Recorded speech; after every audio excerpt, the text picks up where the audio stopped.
the extended relief sought by the 17th respondent, that is Standard Bank of South Africa Limited. Given that he is not a party in these proceedings, there is no basis for this court to consider his request. That's the comment about the interested party. Regarding the rulings we are making, the first one relates to the Rule 7 application, or the Rule 7 notice. The 14th respondent, that is Sahara Computers Pty Limited, filed a notice in terms of Rule 7 of the Uniform Rules of Court, disputing the authority of the state attorney to represent the applicant, that is the Minister of Finance, in these proceedings, and called upon the state attorney to establish its authority to act for him. Since the Rule 7 notice was filed out of time, the 14th respondent further filed an application seeking condonation for the late filing of the Rule 7 notice. In our view, the 14th respondent has failed to show good cause for the late filing of the Rule 7 notice. In exercising our discretion to find that the 14th respondent has failed to file good cause, we had regard to the merits of the application. We are satisfied that the state attorney has the requisite authority to represent the applicant in these proceedings. Therefore, the application for condonation is dismissed. The striking out application by the Oakbay Group. This striking out application identifies certain portions of the founding affidavit filed by the Minister of Finance. In our view, there is merit to the striking out application, and this striking out application by the Oakbay Group is granted.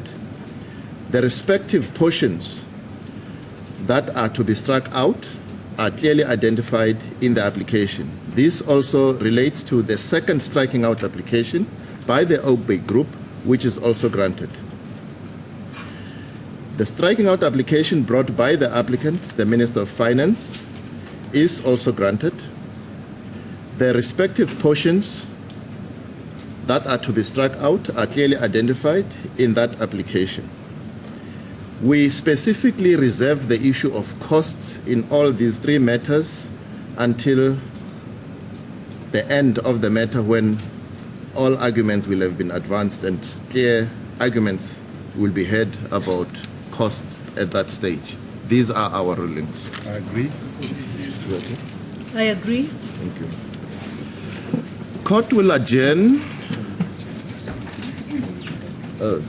Mr. Pakrin, you had said something about the fate of the FIC application in the event of our ruling on that application. Lord, I would then ask that we be permitted to withdraw the FIC application, but we would ask with respect that the costs likewise be determined during the course of this hearing and be reserved for your final order on the application.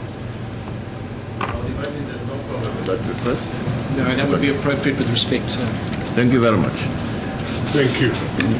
Court shall adjourn, and the legal teams are requested to come to where we convened in the morning, just to deal with the betting order and the time each betting team will have in addressing us. That should be in exactly an hour from now. Should we come to To the judge's common room at 2 o'clock? in 1 hour. I don't know what time it is now. Yeah. Thank you.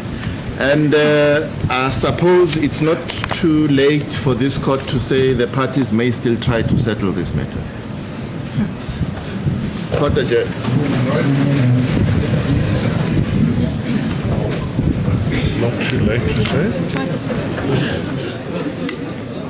Rulings made in the North Gauteng High Court in Pretoria with regards to the Oakbay Gordon matter. The court had mentioned that there was no basis for Zuma's application. The court dismisses an application by Zuma to be added as an interested party.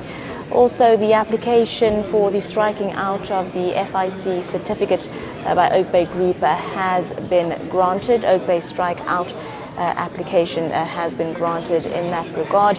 The state attorney is authorized to represent Pravin Gordhan, and the state paying for Gordhan in that regard. Mulamba also said that they're satisfied